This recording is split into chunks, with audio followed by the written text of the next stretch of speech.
Dans cette vidéo, j'ai décidé de vous parler d'infidélité. Alors, qui dit infidélité dit aussi fidélité. Donc, on va parler fidélité, infidélité dans les rapports humains, dans les relations, voilà, vous savez. Pourquoi je fais le choix de parler de ce sujet? Parce que je trouve que c'est important. Et je vais parler de quelque chose qui est toujours en lien avec moi. Parce que, en fait, j'aime bien parler des choses que j'ai expérimentées, des choses que j'ai vécues. Je pense que c'est mieux comme ça.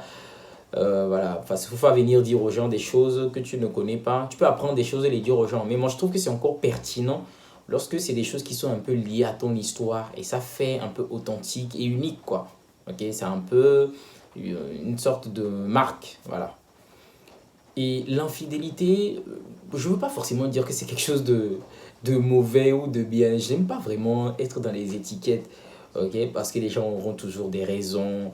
Les gens vont toujours expliquer qu'aujourd'hui, c'est impossible d'être fidèle.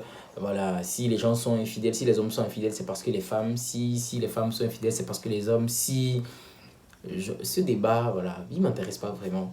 Mais moi, j'aimerais un peu m'attarder sur ce que peut provoquer l'infidélité chez une personne. Ok? Et dans les relations, ce que peut faire naître l'infidélité dans l'âme d'une personne, c'est vraiment ça qui m'intéresse. Et si vous creusez un peu, si vous avez une certaine conscience profonde de vous-même, vous comprenez qu'à un moment, faire le choix de rester fidèle à une personne, ce n'est pas forcément, ce n'est pas forcément pour que l'autre soit content ou bien non. Quelque part, c'est pour vous-même.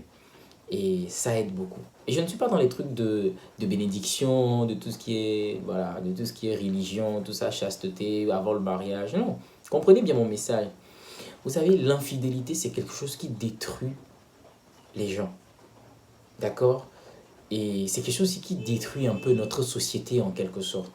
Vous voyez, il y a des actions qui sont très simples, ok? Bon, je dirais pas ça, mais qu'on peut faire à une échelle individuelle. Et on croit que, bon, voilà, c'est rien, quoi.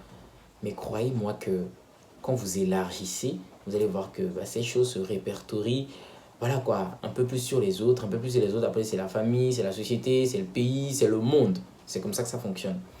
L'infidélité peut détruire une personne. Et qu'est-ce que j'aimerais vraiment mettre en exergue aujourd'hui? Lorsque vous êtes avec une personne qui fait le choix de vous aimer, sincèrement, parce qu'aujourd'hui, les gens s'attardent trop sur le discours de aujourd'hui, il n'y a plus d'amour, il n'y a plus d'amour, les gens ne sont plus sérieux. Mais les gens ne se posent pas la question, mais ça a commencé par où? Moi, je pense que c'est la vraie question qu'il faut se poser. Parce que, voilà quoi. Et pourquoi aujourd'hui les relations sont... pourquoi ça devient un peu compliqué aujourd'hui? Il faut se poser ces genres de questions. Et lorsque vous êtes avec quelqu'un qui est, je peux dire, neutre, c'est-à-dire que quand je dis neutre, c'est quelqu'un qui vient dans le monde des relations sans forcément avoir des expériences antérieures, tu vois. C'est quelqu'un qui a un parcours safe, quoi, tu vois, en termes de relations et tout ça. Et que cette personne tombe sur vous et l'expérience que vous faites vivre à cette personne, dans un premier temps, c'est l'infidélité, ça change tout. D'abord, ça brise la personne. Une personne qui ne, voilà, en fait, qui s'est donnée, qui s'est offerte à vous, qui a donné, voilà, de son temps, de son amour et tout ça, de sa présence. Et cette personne, du jour au lendemain, se fait tromper. Bon, je sais pas pour vous, peut-être certaines personnes, ça leur fait vraiment rien.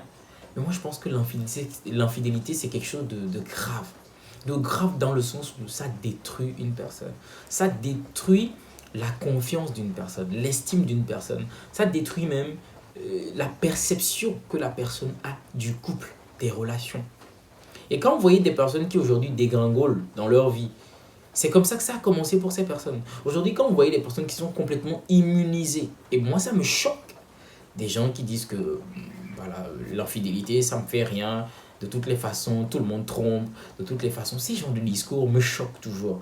Parce que j'arrive pas à comprendre à quel point les gens sont... C'est-à-dire, comment les gens sont parvenus à normaliser ces choses qui limite, non quoi, ça ne devrait pas passer. Ça ne devrait pas passer. Et j'en parle dans cette vidéo justement, et ça me plairait bien de savoir ce que vous en pensez de l'infidélité. Moi, je sais que l'infidélité détruit. Je sais que l'infidélité détruit. Ok? Ça déconstruit les croyances que vous avez. Si vous êtes quelqu'un d'idéaliste, si vous avez une certaine façon de percevoir le couple, les relations, voilà, si vous pensez, vous croyez à l'amour, tout ça c'est beau et tout. Lorsque vous allez subir des infidélités, Ça va changer. Quelque chose va changer en vous. Vous n'allez plus voir les choses différemment. Et c'est ce qui fait que les gens changent. C'est ce qui fait que les gens deviennent de plus en plus tolérables à l'infidélité parce que les gens ont été trompés 400 fois, 390 fois, 260. Les gens ont tellement été trompés qu'à un moment, ben c'est ça quoi. Les gens ne sont plus rien. L'infidélité, c'est devenu normal pour les gens. Et c'est là où je trouve que c'est grave. C'est grave parce que quand on grandit dans une société comme ça, où les gens peuvent se permettre des choses comme ça, mettre en péril des mariages, et ça, on ne pense pas à ça, parce que souvent, les actes d'infidélité, il y a des personnes qui ne supportent pas, et ça amène les séparations. Les séparations, les enfants sont là, ils sont esselés, voilà, les divorces ici et là. Franchement, si vous n'êtes pas quelqu'un qui est marié, voilà, moi je ne veux pas juger la sexualité de qui que ce soit, et voilà, vous faites comme bon vous semble, hein. Mais lorsque vous rentrez dans le mariage, par exemple, lorsque vous êtes en couple avec quelqu'un et que vous avez fait le choix d'aimer, si la personne, elle vous convient, vous appréciez bien la compagnie, vous aimez bien tel que la personne s'offre à vous, que ça vous plaît, moi je pense que voilà, il faut faire le choix de demeurer fidèle à la personne. Il faut faire le choix de demeurer fidèle. Et si vous pensez, bien vous croyez qu'à un moment ça ne passe plus et que voilà, ça ne va pas bien, bah, il suffit juste de dire que voilà, je ne le sens plus, je sens plus la relation et je souhaiterais peut-être qu'on arrête. C'est beaucoup mieux comme ça. Moi, je trouve que c'est mieux comme ça que de rester dans une relation et continuellement jouer en double jeu où vous êtes là à tromper vos partenaires, à tromper votre partenaire avec d'autres ici et là et voilà quoi. Franchement, je ne sais pas si cette vidéo va faire du sens pour certains, mais moi, ça fait du sens pour moi. La fidélité, c'est une très belle valeur que j'aime, que ce soit rester fidèle à mes goûts, rester fidèle aux amis, rester fidèle aux partenaires, rester fidèle aux amitiés. Sincèrement, c'est des choses qui font du sens pour moi. Je ne suis pas le genre de personne qui voilà, saute d'ici à là en 2 mois, en 3 mois, 6 mois. Non, non, non, non, non. Moi, j'aime consolider des liens très forts, j'aime construire des trucs sur la durée. Et je pense que ce n'est possible qu'avec des personnes qui ont des valeurs comme la fidélité, des personnes qui ont une certaine intégrité, qui trouvent du sens à rester fidèles aux gens, à rester fidèles dans pas mal de situations et surtout le plus longtemps possible. Okay. C'est vrai qu'il y a des relations qui peuvent s'effriter sur la durée, mais le plus important, ce n'est pas d'être ces genres de personnes qui sautent de relation en relation après chaque 2 mois, après chaque 1 mois. Non, je pense qu'il serait préférable de rester posé, de construire quelque chose. Okay.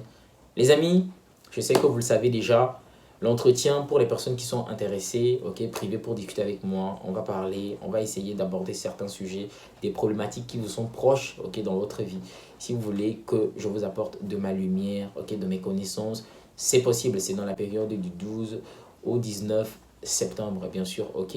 Au cours de cette période, au cours de cet entretien-là, vous pourrez me poser toutes les questions, ok. On peut aborder tous les sujets, on peut aborder votre vie hein, à 350 degrés, vous savez comment ça fonctionne, afin que vous puissiez tirer des éléments très importants pour que vous puissiez vous grandir, ok.